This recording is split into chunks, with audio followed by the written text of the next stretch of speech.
I চুপ কর সবাই। ক্লাসটারে কি মাছের বাজার বানাতে চাস তোরা? নালায়েক লাফাঙ্গার দল। স্যার ওয়াই আর আপনি দেইন গালাগালি? আই বদমাশ ছেলে, কি বললি তুই? কই স্যার, আমি তো কিছু বলিনি। ফাজলামি করো আমার লগে? Stand up. স্যার আমি? এই গাধের বাচ্চা, তোরে বলছি আমি? বস, তুই আমারে বল হোয়াট ইজ গালাগালি? স্যার আমি বলি? আই তোরে জিগাইছি আমি? স্যার আমি কিন্তু জানি গালাগালির সংজ্ঞা, বলবো নাকি? এই স্যারের বাসি তো বাজেই না।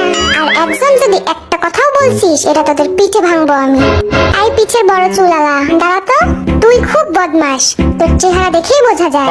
কি বলেন স্যার? আমি তো একটা মাসুম বাচ্চা। তুই যদি মাসুম হোস তাহলে মাসুম কে?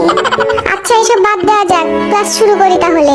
আমি সবাইকে কিছু প্রশ্ন করব, দেখি কে কেমন পারে। এই পিছের পোলা, 10টি পশুর নাম বল। 5টা গরু আর 5টা ছাগল স্যার। কি?